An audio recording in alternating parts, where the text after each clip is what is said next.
서로 축복하겠습니다. 기도의 힘을 체험하는 특세가 됩시다. 아무도 기도하지 않는 그곳에서 기도합시다. 할렐루야. 오늘은 이제 10차 특세 네 번째 시간입니다. 오늘은 복의 근원이 되게 하는 기도라는 제목으로 하나님의 말씀을 전하도록 하겠습니다. 오늘 주신 말씀은 우리 모두에게 매우 익숙한 말씀일 겁니다. 이 말씀에 등장하는 주인공 누군지 아시죠? 믿음의 조상이라고 불리는 아브라함입니다.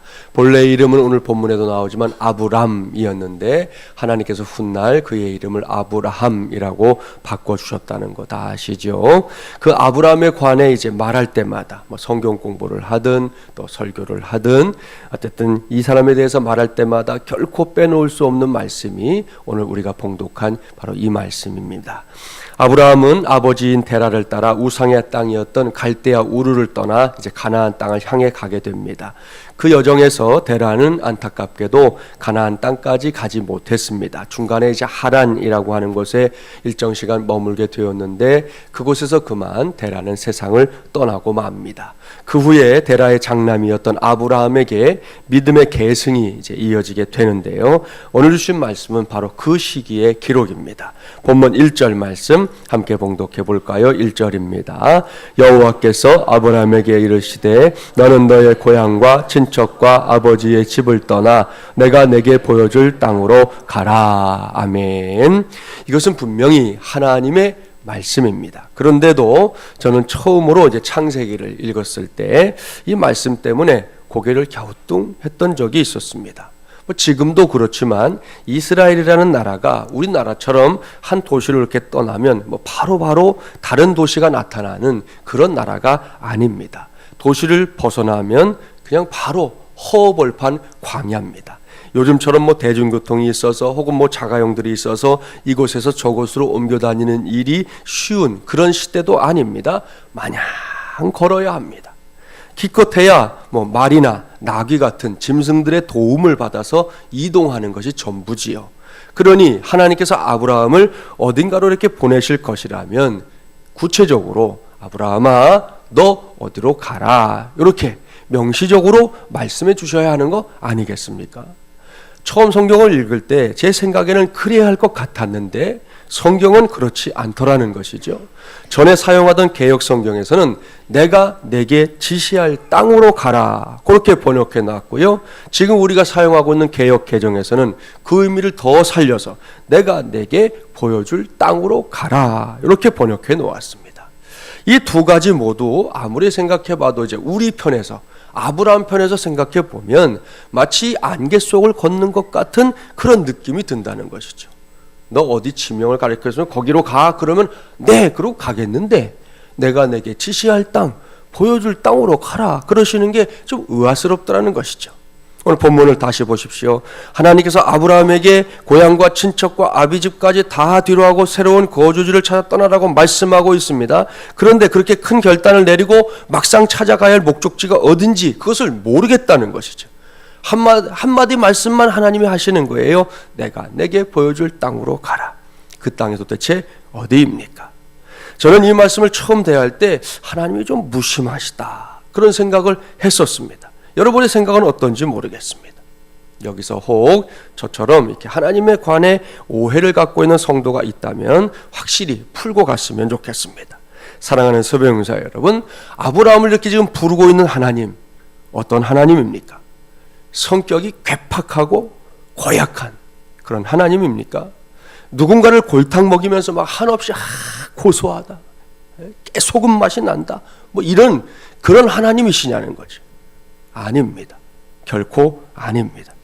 아브라함의 하나님 그리고 우리 모두의 하나님은 기꺼이 우리 모두의 아버지가 되어주시는 하나님입니다. 모든 것에 신실하신 하나님이시죠. 무엇보다 이 새벽에 모인 우리의 기도에 응답해 주기를 기뻐하는 하나님입니다. 그래서 우리 모두는 그 하나님을 자주 참 좋으신 하나님이시다 그렇게 고백합니다. 우리 잘 아시는 찬송이죠. 한번 불러볼까요? 좋으신 하나님, 좋으신 주신 하나님, 참 좋으신 나의 하나님, 우리의 기도를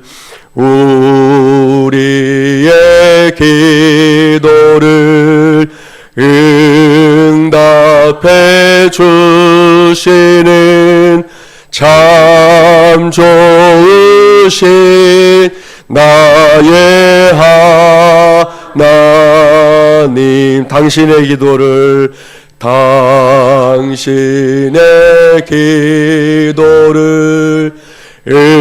응답해 주시는 참 좋으신 나의 하나님. 할렐루야. 우리 모두는 이 고백을 믿어야 합니다. 그것도 확실하게 믿어야 합니다. 확 믿어야 할 줄 믿습니다. 이것을 좀 더 풀어서 설명한다면 그것은 하나님으로 하나님 되게 하라는 것입니다. 이것을 우리 모두가 꼭 기억해야 하는데요. 여러분, 종교개혁자 루터가 남긴 말입니다. 하나님으로 하나님 되게 하라.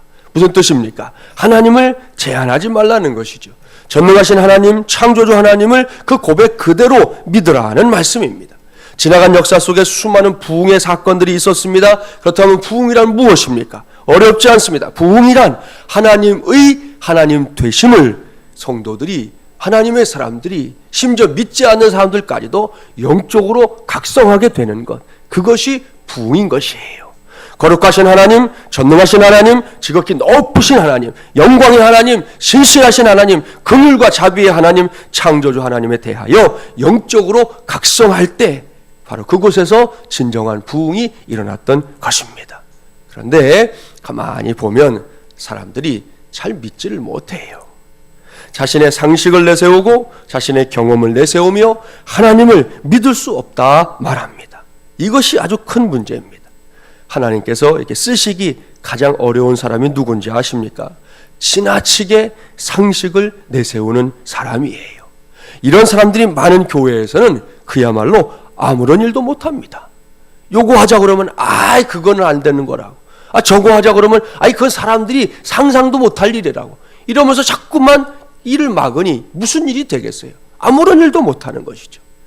2016년도 사순절을 맞이하여 제10차 특세를 감당하고 있는 우리 모두는 달라야 합니다. 우리는 하나님의 전능하심을 믿어야 할 줄 믿습니다. 옳습니다. 우리의 상식을 초월하고 우리의 경험을 초월하는 하나님의 전능하신 능력을 믿어야 바른 신앙인 것입니다.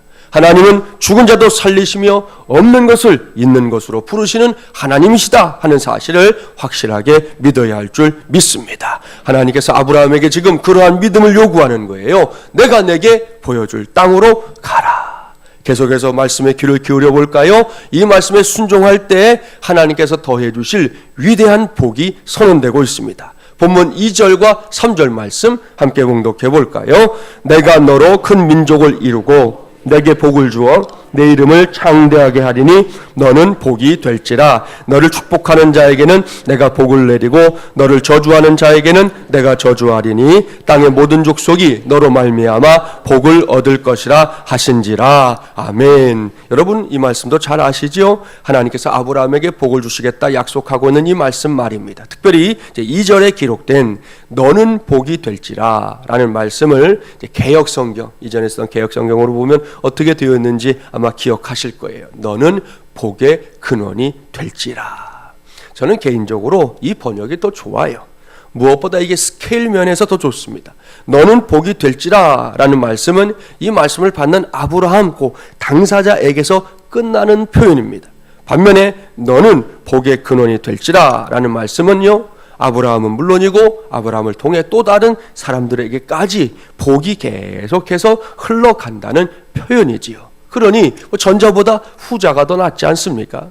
오늘 저는 그런 관점에서 말씀을 준비했습니다. 아무튼 저와 여러분이 잠시 아브라함의 입장이 되어보겠습니다. 하나님께서 제게 그리고 여러분에게 너는 복의 근원이 될지라 라고 말씀하셨습니다. 이 말씀이 들릴 때 여러분은 뭐라고 대답하겠습니까?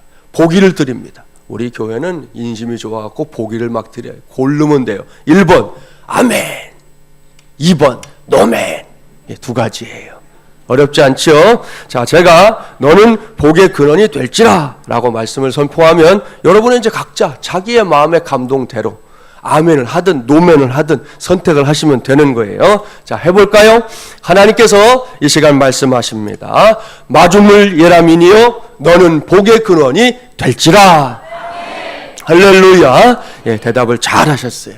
여러분의 대답에 대한 주님의 말씀을 선포합니다.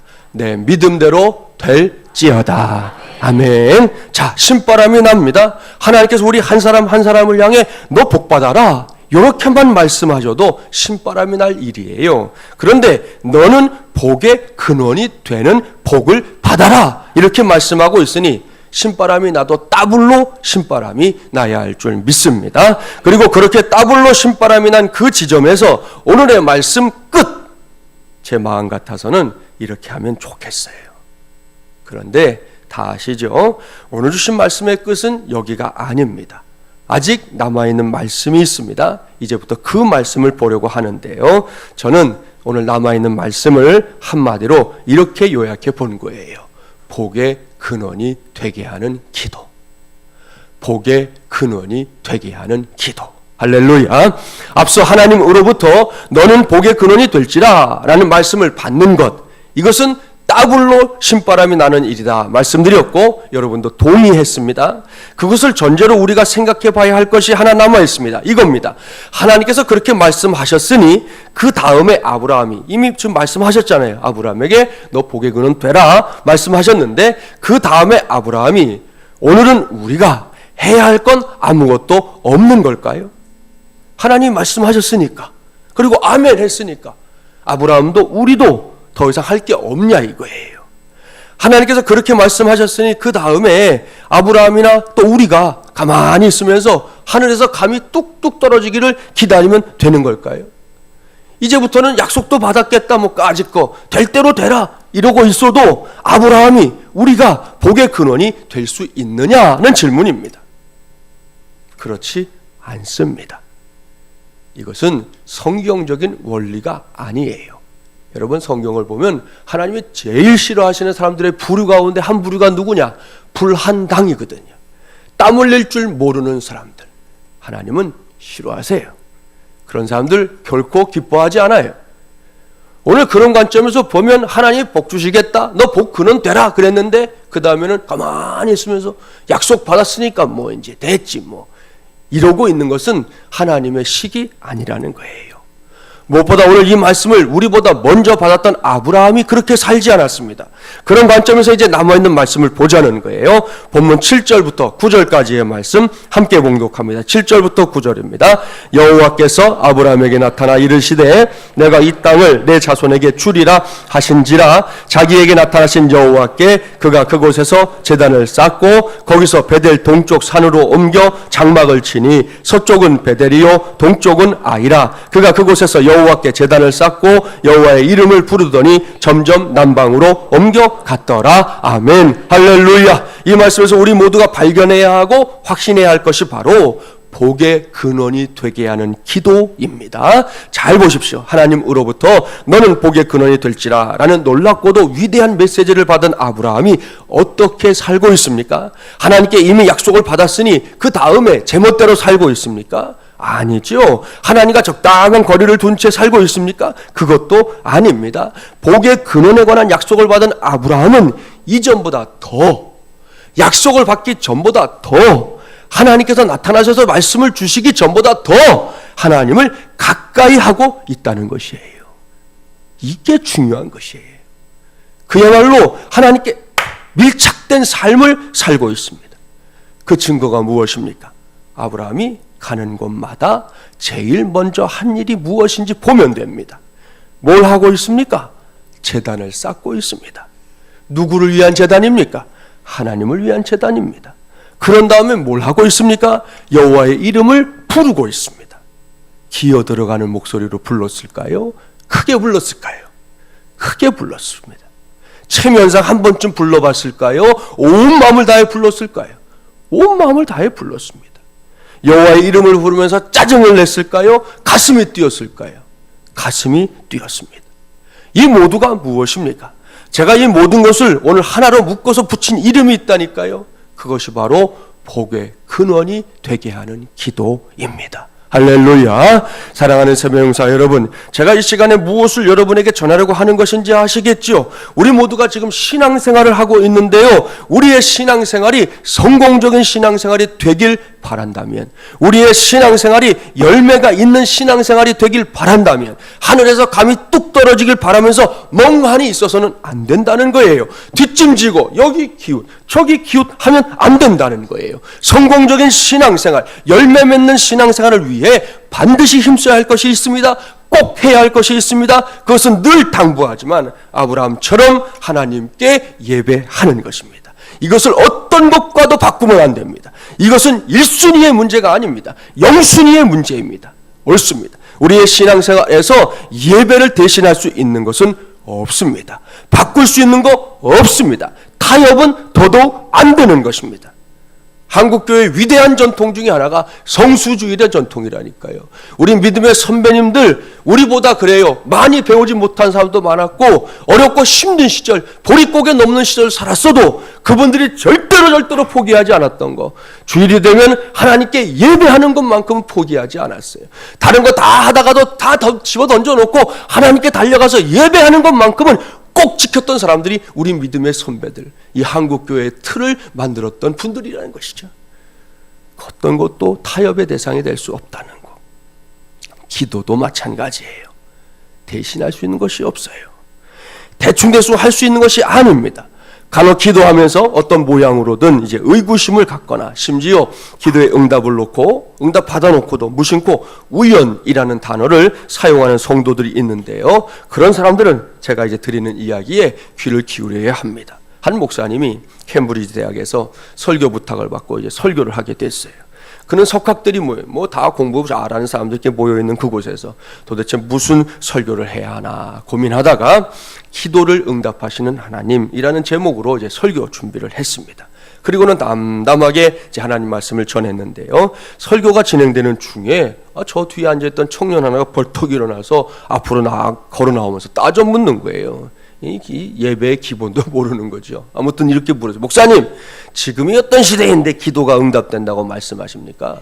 기도가 응답되는 것은 우연입니다. 어쩌다 그렇게 되는 거지요. 그래서 우연의 일치라는 말도 있지 않습니까? 기도는 응답되는 게 아니고 우연히 그리고 요행이 그렇게 되는 겁니다. 목사님은 그 청년의 말을 듣고 뭐라고 대답해야 될지 잠깐 고민했어요. 청중들이 앉아있잖아요. 지금 대답을 잘해야 되지 않겠어요? 그런 다음에 대답했습니다. 그래, 자네의 말도 일리가 있네. 그런데 이상한 것은 기도하면 그 우연이 생기고 기도를 안 하면 그 우연이라는 게 안 생긴다는 거야. 그래서 나는 기도하는 거라네. 기도가 응답되는 것이 우연이든 아니든 기도하면 응답이 오기 때문에 기도가 중요한 것이라네. 목사님의 현명한 대답에 이 청년이 할 말을 잃었어요. 그리고는 뒤로 이렇게 들어가서 앉았는데요. 결국 이 일로 인해서 그 집회에 더 큰 은혜가 쏟아지게 되었습니다. 할렐루야. 제10차 특세 넷째 날 새벽을 깨우고 있는 우리 모두에게 시사하는 바가 있는 실화입니다. 이 목사님의 말대로라면 여러분, 기도를 해야 할까요? 하지 말아야 할까요? 해야지요. 그것도 힘써 기도해야 합니다. 여러분 그거 아셔야 돼요. 기도해야만 날 찾아오는 환경이 있어요.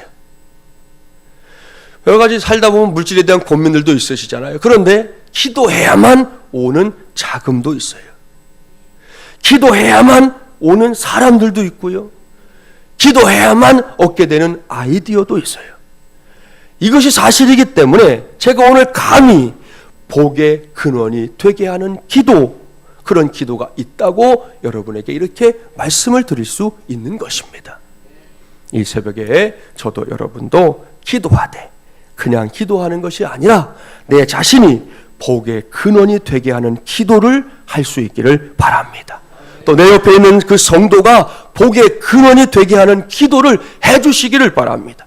더 나아가서 우리 마중물 열람 교회를 생각하면서 우리 마중물 열람 교회가 이 지역에서는 물론이고 이 민족과 저 열방 가운데서도 복의 근원이 되게 하는 기도를 올려드릴 수 있는 이 새벽이 되기를 바랍니다. 마침 캄보디아 팀 지금 가 있는데 푸놈펜 떠나서 우리 수노 어제 갔다고 그랬잖아요. 어제도 사진을 보냈는데 얼마나 다들 열심히 하는지, 무엇보다 우리 팀원들의 얼굴에 이 환한 미소, 그 얼굴이 있어서 제가 참 사진을 보면서도 그렇게 기뻤어요. 오늘 우리 할머니도 와 계시는데 우리 제일 막내이가 영근인데요. 이 영근이 초등학교 이제 5학년 친구가 그 속에 들어가서 뭘 하는지 모르겠는데 하여튼 신이 났어요. 이 입이 귀에 걸렸다는 표현이 딱 맞아요. 그러고서 뭘 하고 있더라고. 아이들하고 말이 통하는, 사진만 보면 꼭 같이 사는 애들 같아. 말도 해. 아무튼 무슨 말 좀 냅소 이거밖에 모를 텐데 가갖고 하는 게 인사말 하나밖에 없을 텐데도 하여튼 사진만 보면 벌써 한참 동안 만나고 살았던 사람들 같이 보이는 그런 사진들을 제가 보면서 감사할 수 있었습니다. 여러분, 우리 교회가 이 지역 당연히 책임져야 되겠고 우리가 속해 있는 이 민족 책임져야지요. 그것만 끝나면 안 되죠. 저 열방을 향해서도 복의 근원이 되는 교회가 될 수 있도록 그렇게 우리 모두가 기도해 주시기를 바랍니다. 이 모든 기도에 응답하시는 하나님의 역사가 오늘도 새벽을 깨운 저와 여러분 우리 모두와 함께 하기를 주님의 이름으로 간절히 축원합니다.